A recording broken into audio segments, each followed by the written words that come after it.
Maxime Switek, 6h-9h sur Europe 1.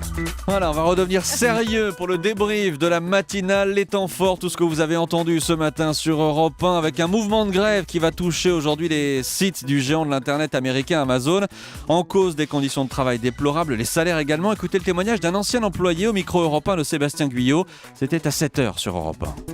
Tout est fait pour optimiser le temps de travail de chacun. S'il se passe plus de 20 secondes ou 30 secondes avant d'avoir scanné un autre objet, c'est qu'il y a un problème, c'est qu'on ne travaille pas. En 9 mois, j'ai eu un seul retard. J'ai reçu une lettre recommandée comme quoi tu as mis à mal toute ton équipe avec ton retard. Comme il y a plein de matériel sensible, appareil photo, carte de mémoire, etc., on a un peu une tendance à être considérés comme des voleurs en puissance. La Corée du Nord s'est à nouveau retrouvée au centre de l'échiquier après le piratage informatique dont a été victime Sony. Les États-Unis accusent Pyongyang et menacent de représailles.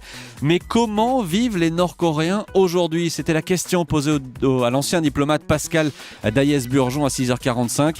Dans Europe 1 vous répond.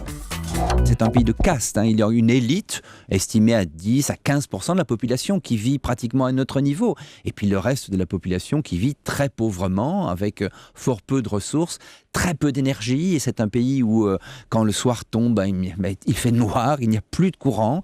C'est une vie très difficile pour, je dirais, 85% de la population qui vit dans un état de profond sous-développement.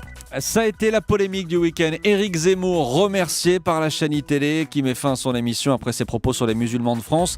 Pour Danny Cohn-Bendit, il ne fallait pas interdire Zemmour d'antenne, même si Éric Zemmour est devenu, selon lui, l'intellectuel du Front National. C'était l'humeur de Danny à 7h55 sur Europe 1. Quand un journaliste vend plus de 200 000 exemplaires d'un ouvrage, on peut dire qu'il représente un courant de pensée et d'agressivité réellement existant dans notre société, et ça va de pair avec le potentiel électoral du Front National. Oui, Éric Zemmour est l'intellectuel phare du Front National, comme Céline était celui de l'extrême droite entre les deux guerres, Zemmour avec moins de talent, et ce qu'était l'antisémitisme pour Céline, c'est l'islamophobie pour Zemmour.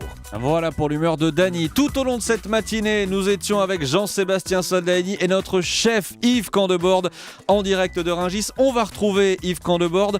Yves, on a une question pour vous. C'est Alain de Montargis qui vous pose cette question. Toute simple ou pas, je ne sais pas. Comment cuisiner des huîtres ? C'est une bonne question parce que c'est vrai que cuisiner des huîtres, c'est toujours très délicat. Alors j'ai une façon de la faire qui est très facile à faire. Il faut bien sûr des huîtres, du céleri rave et des pommes Granny Smith. On prend le céleri rave, lavé, épluché, coupé en gros morceaux, dans de l'eau, un tiers de crème fleurette, on le fait cuire. On mixe le tout, on va arriver à avoir une crème très légère de céleri rave. Cette crème, on va la mettre dans un siphon avec une cartouche de gaz.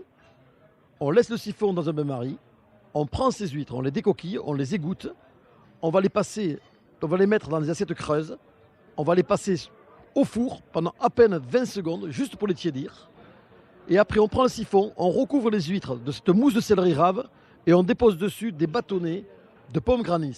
Ça vous fait une huître qui est à peine tiède, mais qui a surtout la texture encore du froid, qui n'est pas élastique, avec le mélange de saveurs céleri rave, Granny Smith et le iodé de l'huître. C'est une petite merveille. Eh bien, même à 8h52, vous m'avez donné faim. Merci beaucoup Yves Candebord et merci d'avoir été avec nous tout au long de cette matinale en direct de Rungis.